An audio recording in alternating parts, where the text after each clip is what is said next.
Welcome to our webinar today. I'm really excited to have two distinguished guests with me today. We're going to introduce in a minute. The topic today is going to be how to evolve multi-factor authentication without using passwords. And it should be a really interesting discussion. And we've got two great guests with us. First of all, I want to introduce Yannick. Yannick, you want to introduce yourself and your role at Tech Data?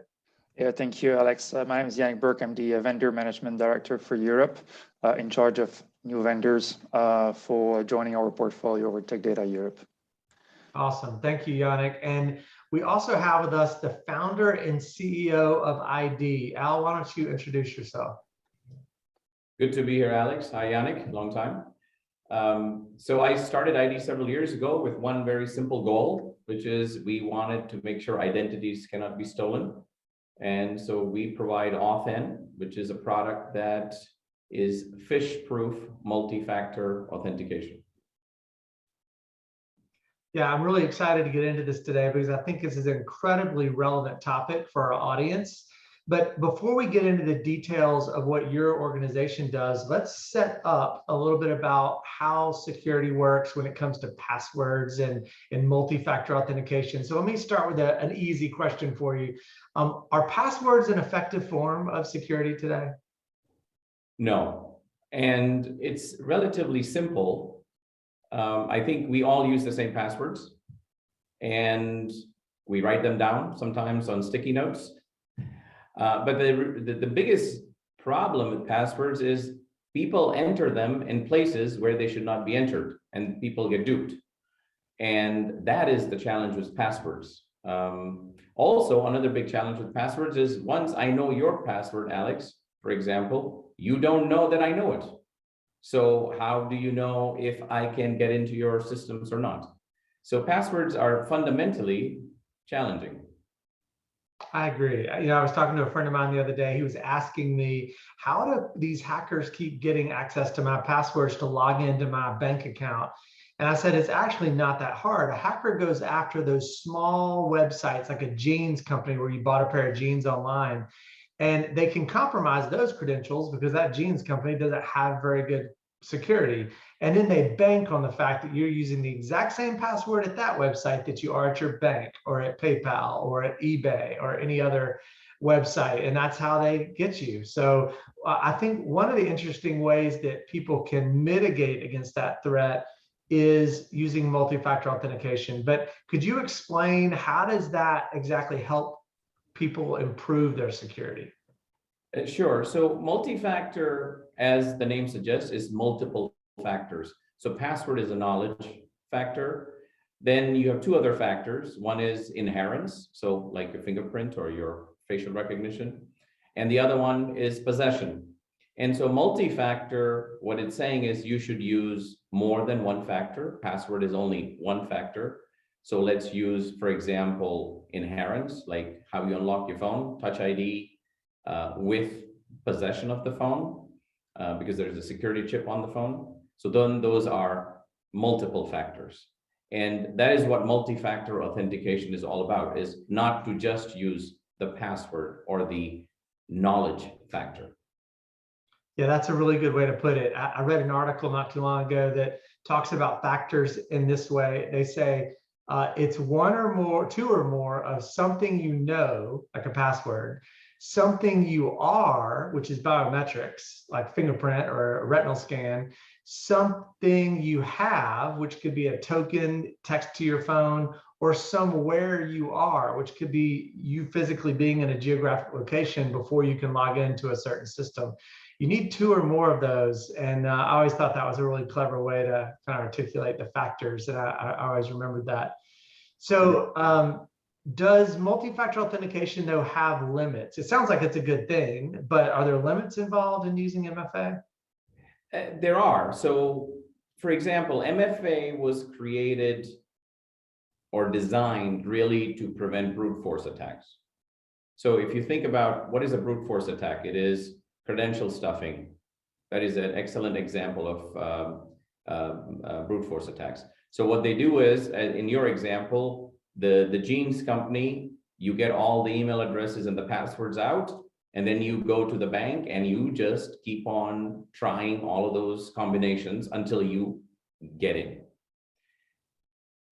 MFA, and as you mentioned, that token, that 6-digit code that is texted to your phone, for example, that prevents those, because after you enter the password, you need to have the possession of that code. Or you need to receive a push, or you need to type in a code from your Microsoft or Google Authenticator. So that prevents these brute force attacks. But what MFA doesn't do, the vast majority of MFA today, is the phishing attacks. So if you can be fooled into going to a website, entering your password, and then entering that 6-digit token, you can do it on a bad website. And that lets the attacker in. And so the weakness that almost every MFA in the world has is it is not phish-proof. Yeah, I agree with you. I remember a couple of years ago, I did a main stage performance where I hacked a CEO's email account and bypassed their multi-factor authentication. I did it by basically spoofing the login and then getting the token or code from their browser session. So it is not a foolproof process because, as you just pointed out, passwords are the weakest link in the chain, right? Absolutely. So let me ask you this: what does a typical multi-factor deployment even look like inside of a business? So, this is the thing about most MFA solutions. People think they're kind of the end all be all, and they deploy them. But even the deployment is complicated because currently MFA solutions require a second device. You need to receive an SMS on your smartphone, or you need to receive a push on your smartphone, or you need a USB key. So you now have to not only manage the deployment for your employees of the PC or the Macs they're using, now you have to manage yet another device, which can be stolen, which can be lost, etc. So the biggest challenge of MFA right now is the deployment. So it requires writing code, it requires an additional device, etc. So that is one limitation. The other limitation is the user experience. Can you imagine how often you have to reach into your pocket, take out your phone, and approve a push to log into something? I think that's a horrible user experience, and consumers hate it. Employees might do it because their job depends on it, but the user experience is horrible. So what do you think the result of all this complexity is beyond user experience? Any other results of that complexity brought on by complex multi-factor deployments? Well, I think the biggest challenge is for IT departments when you think about it. There is already a shortage of skills, right? And I think, Alex, you had mentioned this in one of your talks earlier this year, that there is not enough cybersecurity experts to go around in the world. And now we are telling them to create, deploy, and manage complex multi-factor authentication systems. Well, we don't even have enough people to manage passwords, let alone add another level of complexity. And so I think the skill shortage is a big issue. And creating a simple solution that doesn't require receiving phone calls at the help desks. I don't know what I do. I don't know where I sent my SMS. Which app do I open? I think it's too complicated. We already have a skills shortage. Yeah, Al, I completely agree with you. I think the latest numbers I've seen show almost 3 million unfilled job positions globally in cybersecurity. Wow. I just can't imagine the challenge so many companies are facing who want to hire a security expert to help them do something as basic as deploying a firewall, let alone something as complex as deploying identity access management, multi-factor authentication. It's definitely a challenge, and I think we can all agree we're seeing more and more cyber attacks spinning up around the globe, not less, every single year, especially around ransomware. And ransomware comes in 9 times out of 10 through someone compromising logins because of Yeah. passwords. So I think the topic here we're talking about is very, very relevant. So I guess now that we've laid the foundation for the fact that multi-factor is a good thing, but maybe it's not perfect if one of your factors is passwords, because that is the weak link. Does IDEE have a solution to make this less complex and a little more easy for customers to deploy? Absolutely. Our solution is called AuthN by IDEE, and we have architected it in such a way that it eliminates every single phishing and password-based attack, every single one. And that is a key security benefit. The other big benefit that AuthN by IDEE has is it works on the same device. So you just need to unlock your PC or your Mac or your iPad or your Android tablet or even your phone to log in. You don't need a second device. You don't need to download an app. You use the same device and you just unlock it. So that is another great USP. And the third USP, which I think is really relevant to the cyber skills shortage, it is a no-code integration and it is fast deployment, which means you can deploy it for thousands of users in less than 15 minutes. So, you know, as the Geico commercial goes, do you have 15 minutes? It's very similar. You have 15 minutes, you can set this up and deploy it globally. So walk us through a use case. I'm an employee at a company. I need to log in to the system. I'm at a, typically I would be at a username password login screen on some business application. What does the user see when they use AuthN? So I'll give you a simple example. You know, everybody's talking about the cloud. So, you know, people are going to AWS, to Google Cloud, to Microsoft, and we integrate with all of them. And the user experience is very simple. You, for example, go to your favorite app, your Microsoft Word app, and you need to sign in so you can activate it. You can start editing documents. You click on it, you type in your email address. It has a pop-up that can only work on that PC. It asks you to unlock your PC. You unlock the PC and you are authenticated to Microsoft Word. And the way you unlock is usually using a fingerprint, if that's how you unlock your PC, or using Windows Hello, if it's a facial recognition, or even a PIN. But what is unique is that that only works on that PC and it doesn't work on any other PC. So that is how we achieve this phish-proof MFA and have a user experience that is as easy as unlocking your PC. You don't have to take out another phone. You don't have to take out a USB key. You just unlock and go. Yeah, that sounds incredibly easy and elegant, which is awesome. So what kind of results are customers seeing from this type of deployment? So we are seeing customers excited about the user experience, right? It's so simple. You don't have to teach somebody. Everybody knows how to unlock their PC or their Mac. The other thing they're very excited about is this no-code integration. You have to copy a couple of URLs and you're set up. It's really, really simple. And then last but not least is they are excited about finally MFA that delivers on its promise to end phishing and password-based attacks. So security-wise, they're very excited because then they can say, you know what, rather than focus on all these resources that are changing passwords, resetting passwords, managing passwords, I can remove them from that horrible day-to-day job and start focusing on maybe patch management, because all of this is completely self-service.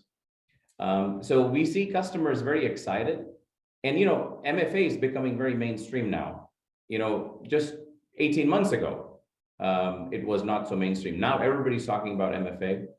Even the government agencies are saying, especially now, thanks to the war in Eastern Europe, government agencies are saying you need to prepare for cyber attacks and you need to enable MFA. The German government just released something last week about it. So the timing is perfect for this change to happen. Yeah, I agree. The timing couldn't be more perfect. And it sounds like you have really simplified the concept of MFA and taken away the limitations it had, which is super exciting.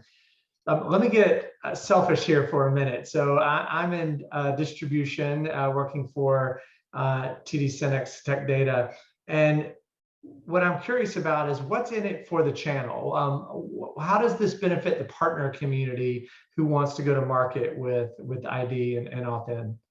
So I think it helps the channel in two ways. And I think that is the main reason why we got together with Tech Data, because you guys have this great set of partners that are focused on quick deployments, no code integrations, and you have a lot of those.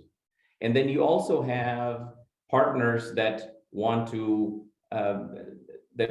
do the more complex integrations, and we support them also. So we are perfect for these smaller resellers that don't need to have technical expertise to deploy us. So that is our fast integration.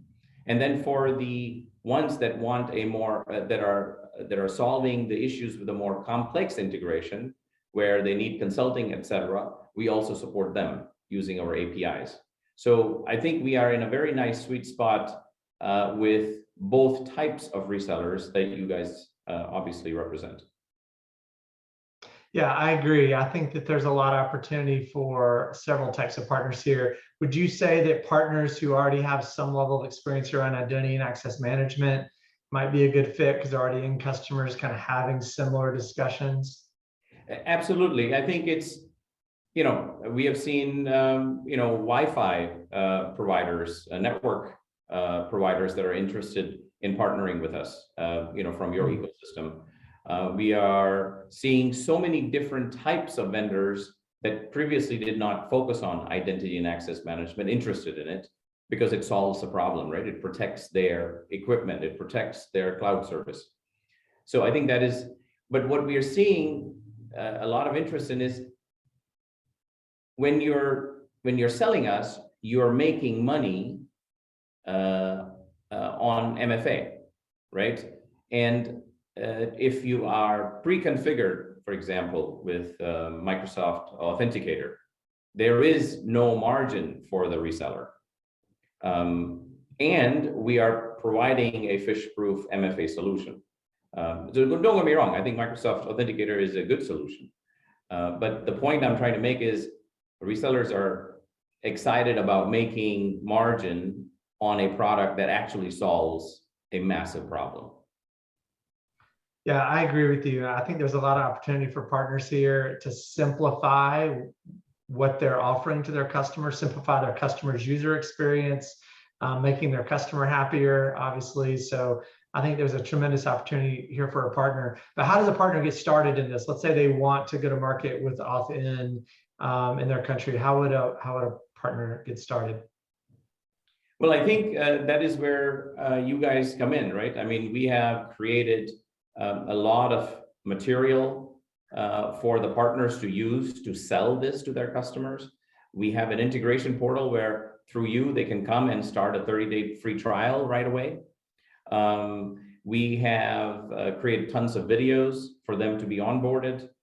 So I think we have the entire set of assets that have already been created in multiple languages, mind you. Yannick has been very supportive of that. And as you know, in Europe, we need multiple languages. And so we are ready. And this is what partners are really like, because it's a turnkey solution. They go for a 1.5 hour training, and then they can start selling. Yeah, that's awesome. I love that you've already got all the partner assets there, because it's so important to the channel to know how to learn on your product and to understand your value proposition. So that's great. Let me shift the question over to you, Yannick, for just a minute. So where are we today with the process of distributing AuthN from IDEE, and in what countries? Tell us a little bit about the relationship between Tech Data and IDEE. So first of all, it's so we're all excited with bringing IDEE in Europe with us here and having opening this great solutions to the channel we have in Europe and opening the solutions to the mid-market and large market channels we're having here. We've launched the solutions in many countries. So we've launched it this month in March in France, UK, Ireland, Belgium, Netherlands, and all the Nordics countries. It's already available. You can call your partners already, your representative inside Tech Data, and you will be able to get a quote on the solutions and all the support that's required for that. We are expanding in Germany in the next months, and we're looking for the Southern Europe and Eastern Europe as well in the next quarter to end it up with the full coverage of Europe with the solution of IDEE. There's a lot of expansion that we're looking with them in terms of integration to our various digital platforms as well. Stay tuned with us. We'll be more than happy to give you all the news about IDs in the next months, about the way to consume and transact and increase your sales with Tech Data and ID. Yeah, that's really exciting, Yannick. Thank you for that. So you heard it here first, everyone. We're going big at Tech Data with ID across Europe, and we're ready to go now. So we're excited about working with all the partners out there in the market. Well, I want to thank my guests, Yannick and Al, for their time today. This is a really interesting discussion. I hope everyone found it very interesting. I'm excited about getting away from passwords. I think passwords are the single biggest threat to security in most organizations today. And ID has absolutely found a simple, elegant solution to solve the problem. So thanks again, Al and Yannick, and we'll see you again soon. Thank you very much. Thank you, Yannick. Thank you, Alex. Excited to work with you guys and kill passwords.